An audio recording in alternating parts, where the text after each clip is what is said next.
আমরা বরবাদের থেকে ভালো ভালো সিনেমা করবো, ঠিক আছে। এই ইন্ডাস্ট্রি কেউ চালায়, সেটা হচ্ছে আমরা চালাবো। তো অপু বিশ্বাসের ফিটনেস ওইরকম নাই, তো অপু বিশ্বাসের ফিটনেসটা আগে ফিরে আনতে হবে, তারপর হচ্ছে অপু বিশ্বাসকে সিনেমায় শাকিব খানের সাথে এন্ট্রি নিতে হবে, তার আগে নেওয়া অসম্ভব। শাকিব খান তো বরাবরই আমাদের বস, তিনি আমাদের দুই বাংলার কিং খান, ঢালিউডের সুপারস্টার শাকিব খান। তিনি এই বরবাদে যে লুকটা নিয়ে আসছে সেটা একদম হলিউডের নায়কদের থেকে কম না, হলিউডের নায়কদের থেকে বেশি, ঠিক আছে। এবং কি বরবাদের পরে যদি শাকিব খান মানে শাকিব খানের এই ইন্ডাস্ট্রি কেউ চালায়, সেটা হচ্ছে আমরা চালাবো ইন্ডাস্ট্রি। শাকিব খান তো আছেই, শাকিব খান তো থাকবে না সারা জীবন, তাই না?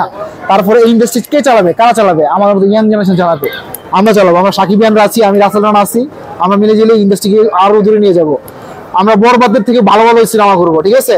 তবে বসকে সবসময় শ্রদ্ধা এবং রেসপেক্ট, ভালোবাসা। আমার সবচেয়ে বেশি যেটা ভালো সেটা হচ্ছে নুসরাত, যে আইটেম গান করেছে, নুসরাতকে বেশি ভালো লাগে।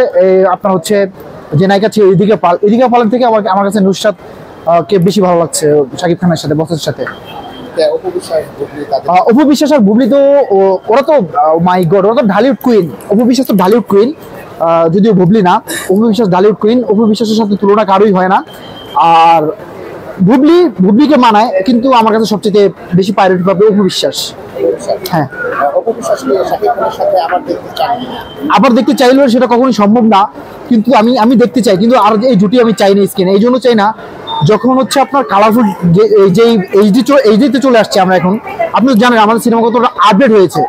তো অপু বিশ্বাসের ফিটনেস ওইরকম নাই, তো অপু বিশ্বাসের ফিটনেসটা আগে ফিরে আনতে হবে, তারপর হচ্ছে অপু বিশ্বাসকে সিনেমায় শাকিব খানের সাথে এন্ট্রি নিতে হবে, তার আগে নেওয়া অসম্ভব। হ্যাঁ, বউ হিসাবে আমি দেখতে চাই, উনি মেনলি মানুষ হিসেবে অপু বিশ্বাস ভালো, আমি অপু বিশ্বাসকে সাপোর্ট করি। অপু বিশ্বাস ভালো মানুষ, আমি সামনাসামনি অনেকবার দেখেছি তাকে, তার মন মানসিকতা অনেক ভালো, একজন হাসি খুশি মানুষ। আমি বুবলির থেকে ওনাকে বেশি লাইক করি, ভালোবাসি।